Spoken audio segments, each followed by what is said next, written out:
সকলোলৈ আগন্তুক ৰঙালী বিহুৰ শুভেচ্ছা জ্ঞাপন কৰিছো। ৰঙালীয়ে সকলোৰে মনবোৰ দেহবোৰ ৰঙীন কৰি ৰাখক, সেয়াই বিচাৰিছো।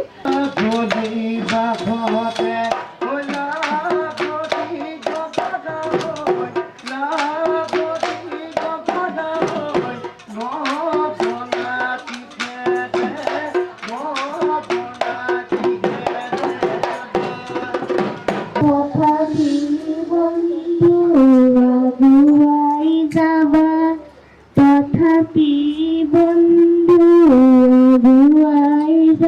ফুলিৰ মাতত বুজিলো মই আহতৰে তলতে ফুলে মূলে আছে বাস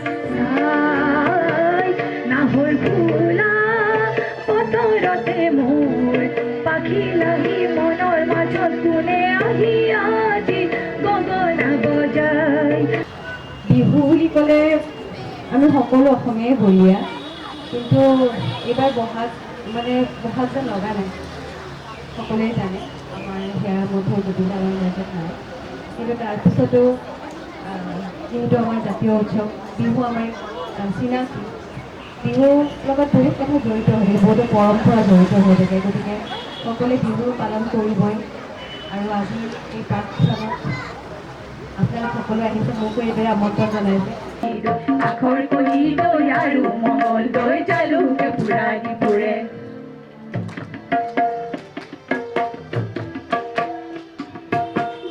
এইডাল নাহিবি যাহ দূৰতে থাকিবি, যাহ এইডাল নাহিবি যাহ দূৰতে থাকিবি, মোৰ পিনে নেচাবি একা যাহ কৰিনো গেন্ধেলা গেন্ধেলা নে ভেদেলা, যাহ কৰিনো গেন্ধেলা গেন্ধেলা নে ভেদেলা, এটি বুকুত অকাল হ'ব বেকাৰ। কৰ্মশালা আয়োজন কৰি আহিছে। শিশুসকলৰ শাৰীৰিক মানসিক উৎকৰ্ষ সাধনৰ কাৰণে তেওঁলোকে বহুত প্ৰচেষ্টা কৰিছে আৰু তেওঁলোকৰ এই প্ৰচেষ্টাক সঁচাকেই শলাগনীয়, মই শলাগ জনাইছোঁ। আৰু আজি দেখিছোঁ মই মহিলা সবলীকৰণৰ কাৰণেও তেওঁলোকে আগবাঢ়ি আহিছে। আমি মহিলাসকল সবলেই, কিন্তু আমাৰ সকলোৰে কিছুমান সুপ্ত গুণ আৰু প্ৰতিভা আছে।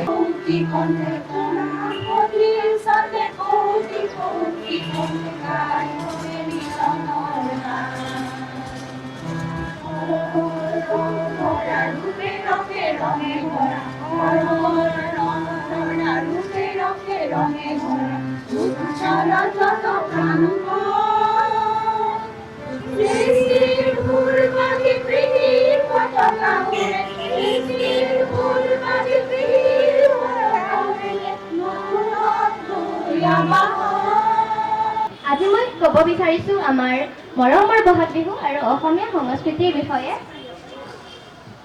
বহাগ বিহু আমাৰ অসমৰ এক অন্যতম আৰু গুৰুত্বপূৰ্ণ আৰু আনন্দময় উৎসৱ।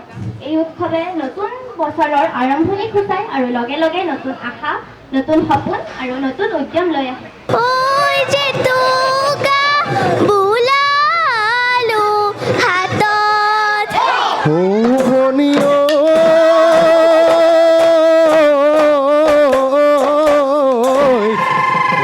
প্ৰকৃতিৰ বুকুলৈ ঐ বসন্ত আহিলে, ঐ কুলি কেতেকীয়ে লগালে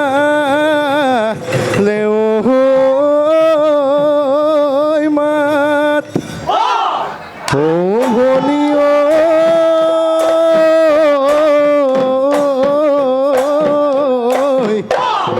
আজি বিহুতলিত ঐ ঢোল পেঁপা বাজিলে, ঐ বিহু বিহু লাগিছে গা।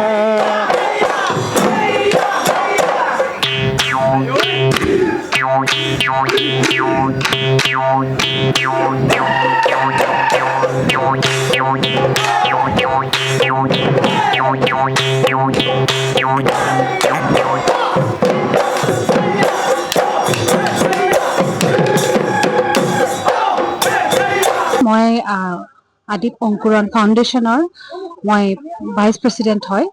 আদিপ অংকুৰণৰ নামত আমি আগতে বহুতখিনি কাম কৰি আহিছোঁ। এতিয়া আমি নতুনকৈ আকৌ আৰম্ভ কৰিছোঁ। আগতে আমি কৰি আছিলোঁ ধুনীয়াকৈ শিশুৰ বিকাশৰ লগত, তাৰপিছত যিখিনি মহিলাসকলৰ বিকাশৰ লগত তেওঁলোকৰ যিটো আৱেগ আৰু মানে মহিলাসকলৰ সবলীকৰণতা, যিটো আমি মানে স্কিল ডেভেলপমেণ্টৰ কাৰণে আমি কাম কৰি আহিছোঁ আৰু আমি কাম কৰি যাম। আমাৰ এইটোৱে উদ্দেশ্য যে যিসকল মহিলা ঘৰত সোমাই আছে তেখেতসকলক আহ্বান জনাইছোঁ যে আহক, ওলাই আহক। আমি আপোনালোকক এটা প্লেটফৰ্ম দিব চেষ্টা কৰিছোঁ, আমি দি যাম। আপোনালোকৰ যিকোনো ধৰণৰ সমস্যা, যিকোনো মেণ্টেল হওক, ফিজিকেল হওক, যিকোনো ধৰণৰ আমি প্ৰত্যেকটো বিকাশ আমি কৰিবলৈ আগুৱাই আহিছোঁ। আৰু এইটো আমি আস্থা প্ৰকাশ কৰিছোঁ, আস্থা দিছোঁ আপোনালোকক যে আদিপ অংকুৰণ সদায় আমাৰ যিখিনি মহিলা, যিখিনি শিশু সকলোবোৰৰ লগত আমি আছোঁ।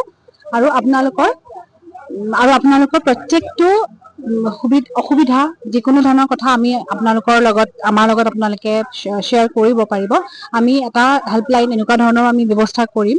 আমি বহুত ধৰণৰ কাম কৰিবলৈ আগুৱাই আহিছোঁ। স্কিল ডেভেলপমেণ্ট যিকোনো ধৰণৰ হ'ব পাৰে, মানে আপোনালোকৰ যিকোনো ধৰণৰ স্কিল ডেভেলপমেণ্টৰ কাৰণে আপোনালোকে আমাক যোগাযোগ কৰিব পাৰে। আৰু আপোনালোকক আমি কিছুমান প্লেটফৰ্ম দিম।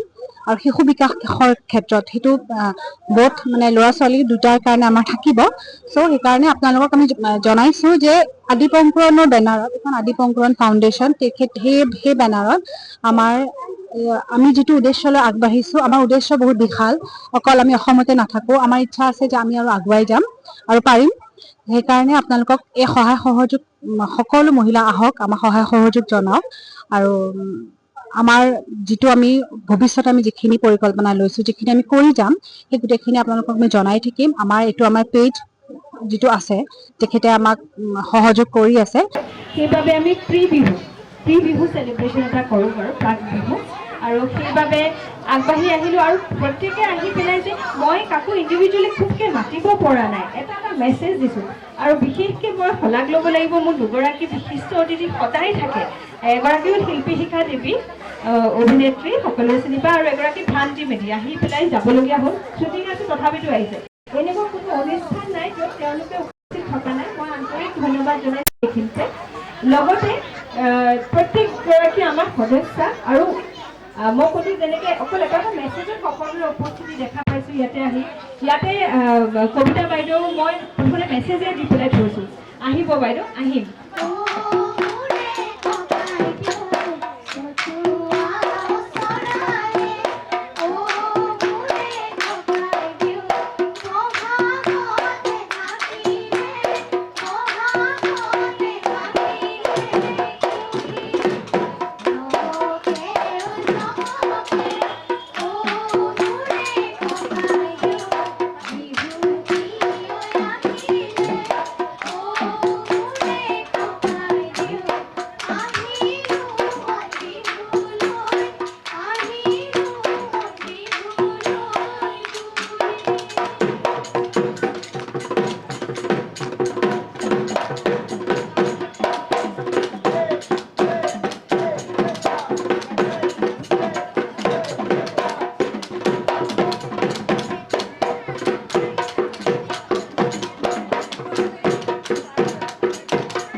আদিপ অংকুৰণ ফাউণ্ডেশ্যনে এই যি প্ৰাক বিহু উদযাপন কৰিছে তাৰ বাবে মই অশেষ ধন্যবাদ জ্ঞাপন কৰিছোঁ।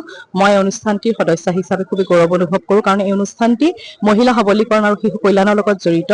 আৰু প্ৰতি মাহে এই প্ৰতিষ্ঠানটিয়ে কিবা নহয় কিবা অনুষ্ঠান কৰি আহি আছে, যাতে মহিলাসকলক আগবঢ়াই আনিব পাৰে, ঘৰৰ পৰা উলিয়াই আনিব পাৰে, আৰু শিশুসকলক যাতে আগবঢ়াই নিব পাৰে বিভিন্ন দিশত। তাৰে সদায় চৰ্চা চলি আহিছে।